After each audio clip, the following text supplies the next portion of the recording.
নমস্কার বন্ধুরা, অভিনব চৈতিস ব্লগে তোমাদের সবাইকে আবার একবার স্বাগত জানিয়ে আজকের নতুন আর একটা ব্লগ শুরু করছি। তোমরা সকলে কেমন আছো, কে কোথা থেকে আমার ব্লগগুলো দেখছো আর দেখে কেমন লাগছে সেটা অবশ্যই জানিও কমেন্ট বক্সে কমেন্ট করে।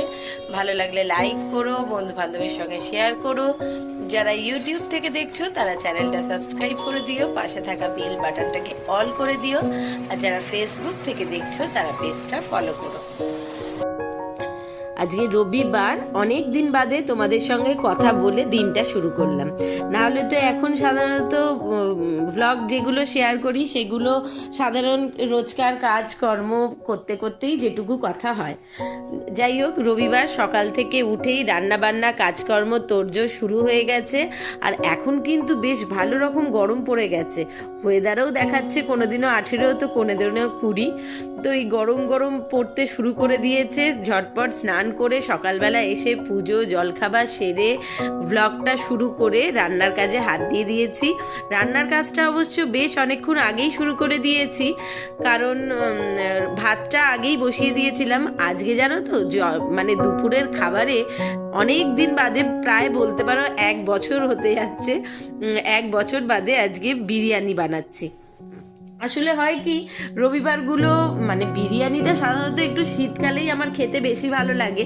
আর বিশেষ করে বিরিয়ানিটা যেহেতু ঘুরিয়ে ফুরিয়ে রাত্রিরের দিকে মাঝে মধ্যে কোনো রকম ছোটোখাটো অনুষ্ঠান অকেশান বা বেরোনো ইচ্ছা হলেই কিনে খাওয়া হয়, তাই জন্য বাড়িতে আর সেভাবে বানানো হয়ে ওঠে না। তো রিক তো অনেক দিন ধরেই বায়না করছিল যে মা, অনেক দিন বাড়িতে বানানো বিরিয়ানি খাওয়া হয় না। তো ওই জন্য মনে করলাম গত কয়েক রবিবার তো পরপর পোলাও, রাইস, কিছু না কিছু পাতুরি টাতুরি হচ্ছেই, তাহলে এই রবিবার বরং বিরিয়ানি বানাবো। তো সেই রকমই সকালবেলা বলতে দাদা বাজার থেকে এই যে প্রায় 1 কিলোর মতো মটন এনেছে। তো ওটা 10টার মতো পিস রয়েছে, মানে একটু বড় করে পিসটা কাটানো, সবকটাই 100 গ্রাম করে ওজন। আর আজকে না বিরিয়ানির জন্য জাফরানটা আর গরম দুধে ভেজাইনি। জেনারেলি আমি মানে যখনই আমি বিরিয়ানি বানাই তখনই গরম দুধটা ফোটে, তার মধ্যেই যেই জাফরান দিয়ে দিই, তারপর গুঁড়ো এই গোটা গরম মশলা, গুঁড়ো বিরিয়ানির মশলা দিয়ে ভেজাই। তো আজকে মনে করলাম যে দুধটা বরং তেলের মধ্যে দেব, আর আজকে বরং জাফরানটা গরম জলে ভেজাই। তো জাফরানটা ভিজিয়ে এখানে আলুগুলো লবণ আর হলুদ দিয়ে প্রেসারে একটা সিটি দিয়ে রেখেছি। এটা একটু হালকা ঠান্ডা হয়ে গেলে তারপর বেরেস্তাটা যেটা ভাজছি ওই তেলে পেঁয়াজটা ভাজবো। আর সব থেকে বড় আজকের একটা খুব খারাপ ব্যাপার হয়েছে, মা আজকে আমাকে বেরেস্তার জন্য পেঁয়াজটা সম্পূর্ণই কেটে দিয়েছে, কিন্তু মাকে আমি বলে যাইনি, আর আমি বুঝতেও পারিনি যে মানে হঠাৎ করে ভুলটা করে দেবে। যে মা করেছে কি, বিরিয়ানির বেরেস্তাটা বানাবো বলে পেঁয়াজটাকে কেটে তারপর জল দিয়ে ধুয়ে দিয়েছে। আমি বেরেস্তার জন্য কোনো রান্নার জন্যই পেঁয়াজ আর কাটার পর ধুই না, মানে খোলাটা ছাড়িয়ে নিয়ে গোটা অবস্থায় ধুয়ে তারপর পেঁয়াজটা কাটি। কিন্তু মা আজকে 2-1টা পেঁয়াজ নিচে পড়ে গেছিল, সেখান থেকে তুলে দিয়েছে, তো মনে করলো যে একটু ধুয়ে দে। আর দেখো মানে কি যে বলবো, এত বাজে আজকে বেরেস্তাটা হয়েছে যে ধারণার বাইরে। মানে একটা যে বেরেস্তাটা বেশ সুন্দর একটা ঝুরঝুরে হয়, একটা মচমচে ভাব থাকে, সেরকম হয়নি। পুরো মনে হচ্ছে পেঁয়াজ ভাজা, সাধারণ পেঁয়াজ ভাজাও এর থেকে মনে হয় ভালো হয়। পুরো এমনি তো পেঁয়াজে প্রচুর জল থাকে। সকালবেলা আগে ফার্স্ট কাজটা শুরু করেছিলাম বিরিয়ানির মশলাটা বানানো দিয়ে।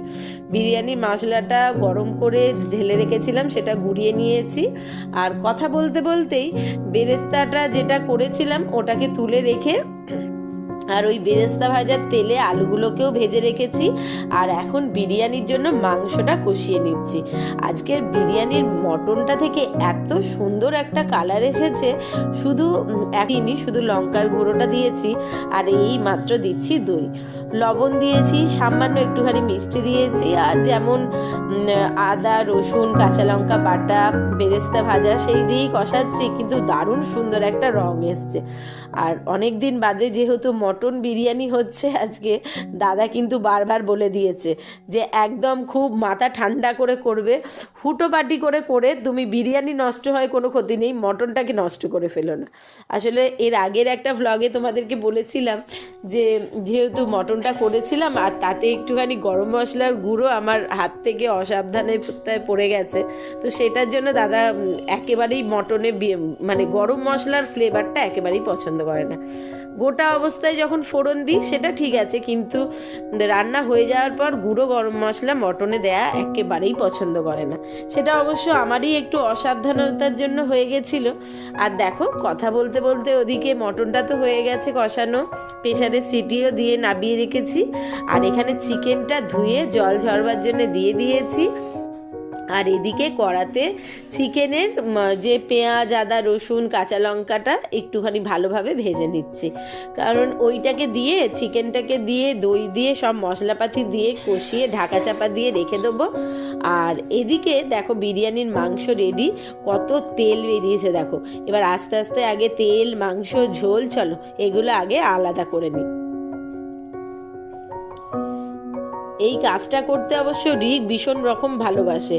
এই বিরিয়ানির মাংসটা কষানো হলে তার থেকে তেলটা আলাদা করে বার করে নেওয়া ওর হচ্ছে একটা ভীষণ পছন্দের কাজ। কিন্তু আজকে সেই কাজটা করতে ওকে দিইনি, কারণ আজকে আমি রান্নাতে ভীষণ রকম তাড়াহুড়ো করছি। বিরিয়ানি করতে সত্যি কথাই বেশ অনেকটা সময় লাগে, আর মানে অনেকগুলো পরপর স্টেপ ফলো করতে হয়। তো আজকে কাজের সময়তে হুটোপাটি করে রিককে আমি আমার কাজ বাড়াতে আসতে দিইনি।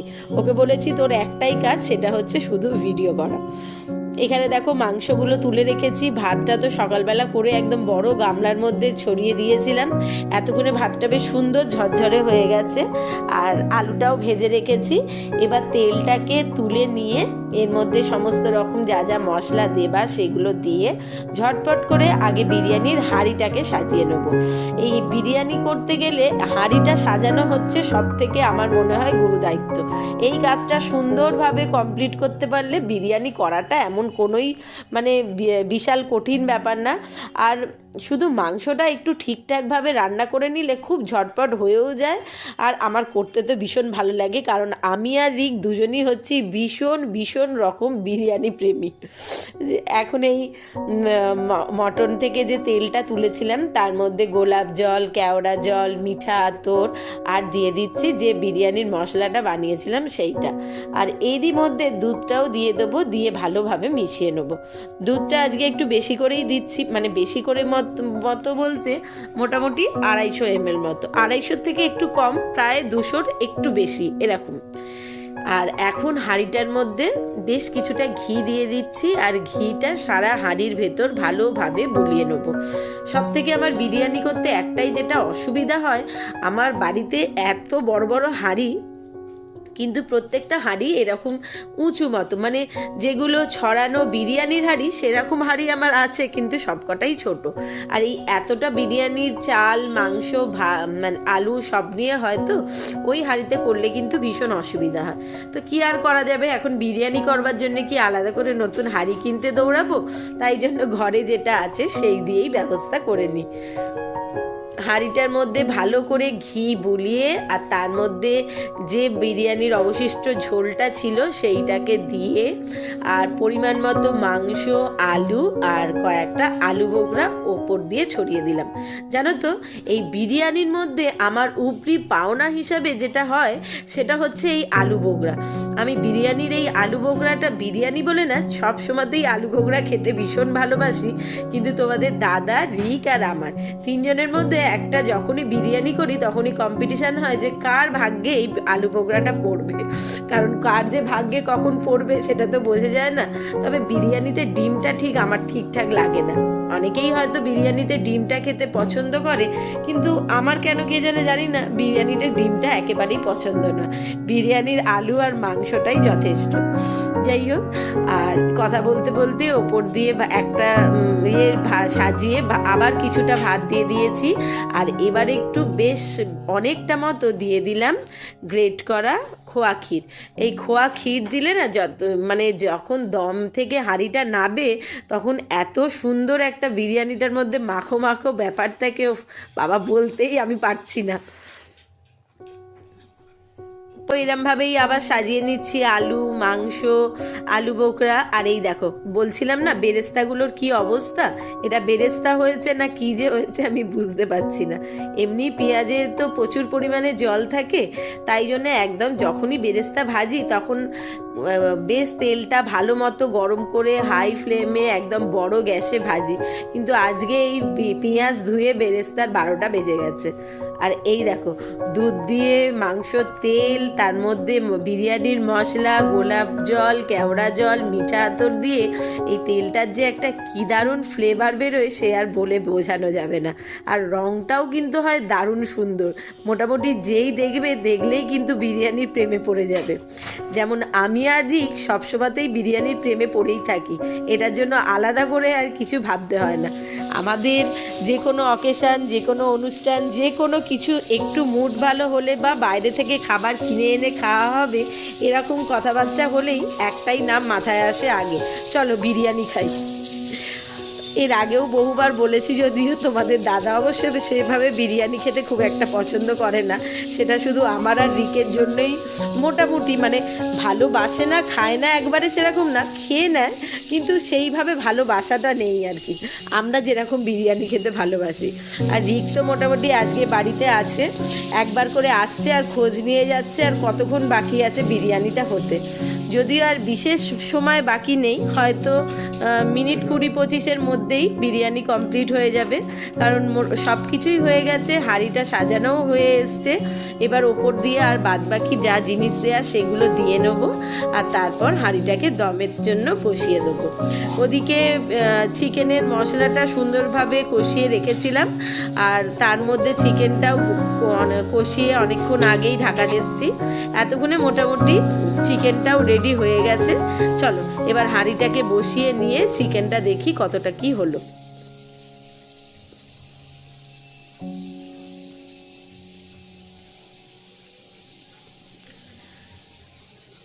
বাদবাকি যতটুকুনি খোয়া ক্ষীর অবশিষ্ট ছিল সেটাও ওপর দিয়ে ছড়িয়ে দিলাম।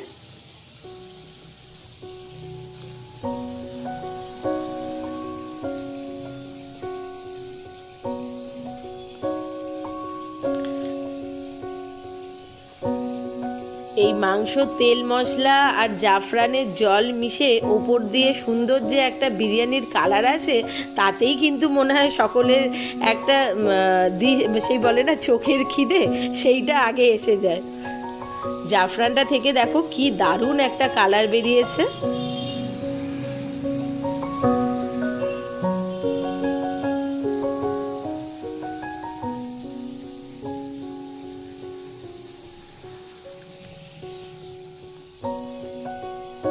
মোটামুটি রয়েছে আর একটা মাত্র উপকরণ বাকি, সেটা দিয়ে দিলেই মোটামুটি এখনের মতো বিরিয়ানি সাজানো হাঁড়ি কমপ্লিট হয়ে যাবে, তারপরেই দমে বসাবো। আর সেটা হচ্ছে আমার মতে সবথেকে মেন উপকরণ। বিরিয়ানির হাঁড়িটা সাজাবার পর ওপর থেকে বেশ কিছুটা পাতিলেবুর রস ছড়িয়ে দিলে না সেন্টটাও খুব দারুণ আসে, আর খেতে তো অবশ্যই দারুণ সুন্দর হয়। সেটাই বাকি আছে, এখন প্রায় অর্ধেকটার মতো পাতিলেবুর রস ওপর দিয়ে ছড়িয়ে দিচ্ছি, তারপরেই দমে বসাবো।